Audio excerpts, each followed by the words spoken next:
আমরা হুঁশিয়ারি দিচ্ছি, আজকে সন্ধ্যার মধ্যে দিনের আলো থাকতে থাকতে এই বিধিবিধান পরিবর্তন করেন। আগামীকাল না হলে ইলেকশন কমিশন ঘেরাও হবে। আমরা এতদিন কিছু বলি নাই। বাংলাদেশের রাজনৈতিক অঙ্গনে এই মুহূর্তে এক টানটান উত্তেজনা বিরাজ করছে। ঘনিয়ে আসছে বড় ধরনের কোনো সংঘাত নাকি সমঝোতা, তা নিয়ে সাধারণ মানুষের মনে এখন হাজারো প্রশ্ন। ক্ষমতার মসনদে বসার মাত্র ১.৫ মাসের মাথায় বিএনপি সরকার এখন তাদেরই একসময়ের মিত্রদের কাছ থেকে তীব্র চ্যালেঞ্জের মুখোমুখি। বিশেষ করে গণভোটের বৈধতা নিয়ে সরকারের কঠোর অবস্থান পুরো দৃশ্যপট বদলে দিয়েছে। স্বরাষ্ট্রমন্ত্রী সালাউদ্দিন আহমদ যখন সংসদে দাঁড়িয়ে ১৯৭৩ সালের রাষ্ট্রপতির আদেশের দোহাই দিয়ে এই গণভোটকে প্রতারণার দলিল হিসেবে আখ্যা দিলেন, তখন থেকেই মূলত ঝড়ের পূর্বাভাস পাওয়া যাচ্ছিল।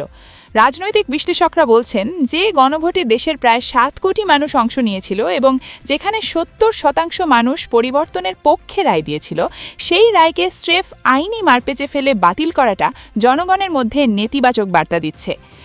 এই পরিস্থিতির মধ্যেই নতুন মাত্রা যোগ করেছেন ডক্টর মোহাম্মদ ইউনুসকে নিয়ে জামায়াতের আহ্বান। জামায়াতে ইসলামী এখন সরাসরি ডক্টর ইউনুস সহ সব উপদেষ্টাকে রাজপথের এই বিক্ষোভে শরিক হওয়ার জন্য ডাক দিচ্ছে।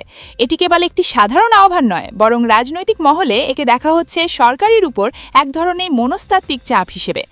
পর্দার আড়ালে কি ঘটছে তা নিয়ে রাজনৈতিক পর্যবেক্ষকদের নজর এখন আগামী ৭ এপ্রিলের দিকে। অত্যন্ত বিশ্বস্ত সূত্রে খবর পাওয়া গেছে, ওই দিন জামায়াতের শীর্ষ পর্যায়ের নীতি নির্ধারকরা এক রুদ্ধদ্বার বৈঠকে বসছেন। সেখান থেকেই আসতে পারে দীর্ঘমেয়াদী কঠোর আন্দোলনের একটি পূর্ণাঙ্গ নীল নকশা। এই আন্দোলনকে সফল করতে জামায়াত এবার এক বিশাল মোর্চা গড়ে তুলেছে, যেখানে এনসিপি, ইসলামী আন্দোলন বাংলাদেশ এবং গণ অধিকার পরিষদ সহ ১১টি দল একই প্ল্যাটফর্মে দাঁড়িয়েছে। বিশ্লেষকরা মনে করছেন এই জোটের মূল শক্তি হবে তাদের ধর্মপ্রাণ কর্মী বাহিনী, যারা যে কোনো পরিস্থিতিতে মাঠ ছাড়তে নারাজ। বিশেষজ্ঞদের মতে জামায়াত আন্দোলনের জন্য সময়টা বেছে নিয়েছে অত্যন্ত সুকৌশলে।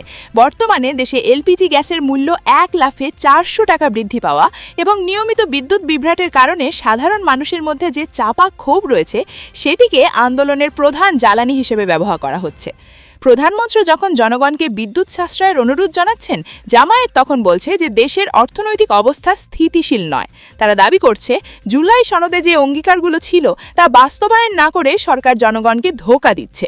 জামায়াত নেতা ডক্টর শফিকুল ইসলাম মাসুদ স্পষ্ট ভাষায় হুঁশিয়ারি দিয়েছেন যে জনগণের আকাঙ্ক্ষাকে তুচ্ছজান করা হলে পটুয়াখালী থেকে বাউফল হয়ে পুরো বাংলাদেশ আবারও জেগে উঠবে। তাদের মতে গণভোটের বিরোধিতা করা মানে হলো সেই ১৭ বছরের অন্ধকার যুগে ফিরে যাওয়া এবং গুম খুনের সংস্কৃতিকে পুনরায় বৈধতা দেওয়া। রাজনৈতিক পণ্ডিতদের বিশ্লেষণে উঠে আসছে এক কঠিন সমীকরণ। বিএনপি সরকার এখন সব দিক থেকে এক ধরনের ঘেরাটোপের মধ্যে আছে। একদিকে মিত্রদের চাপ, অন্যদিকে অর্থনৈতিক মন্দা। এই অবস্থায় জামায়াতের দাবি মেনে নেওয়া মানে হলো ক্ষমতার অনেকখানি নিয়ন্ত্রণ হারানো।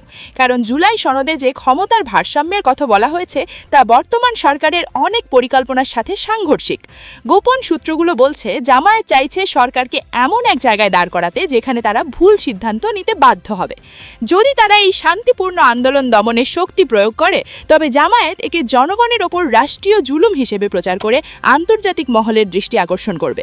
বিশেষ করে ডক্টর ইউনুসের মতো আন্তর্জাতিক ব্যক্তিত্বের ইমেজকে এই আন্দোলনের সাথে যুক্ত করতে পারলে সরকারের আন্তর্জাতিক সমর্থন নড়বড়ে হয়ে পড়ার সম্ভাবনা রয়েছে। বিশ্লেষকরা বলছেন জামায়াতের এই পরিকল্পনার মূল ধাপগুলো শুরু হবে মসজিদ ভিত্তিক প্রচার এবং এলাকা ভিত্তিক ছোট ছোট সমাবেশের মধ্য দিয়ে। তারা সাধারণ মানুষকে বোঝানোর চেষ্টা করছে যে তাদের ভোটের কোনো মূল্য বর্তমান সরকারের কাছে নেই। যদি ৭ এপ্রিলের বৈঠকের পর সারা দেশে একযোগে হরতাল বা অবরোধের মতো কর্মসূচি দেওয়া হয়, তবে দেশের জনজীবন অচল হয়ে পড়তে পারে। রাজনৈতিক পর্যবেক্ষকদের মতে গত বছরের জুলাইয়ের সেই অভূতপূর্ব গণ অভ্যুত্থানের স্মৃতি এখনও মানুষের মনে টাটকা। জামায়াত ঠিক সেই আবেগকেই আবারও কাজে লাগিয়ে রাজপথ দখলের চূড়ান্ত লড়াইয়ে নামার প্রস্তুতি নিচ্ছে। শেষ পর্যন্ত জনগণের এই বিশাল রায় বনাম সরকারের আইনি ব্যাখ্যার দ্বন্দ্বে জয় কার হবে তা দেখার জন্য এখন পুরো দেশ তাকিয়ে আছে সেই আসন্ন পরিস্থিতির দিকে।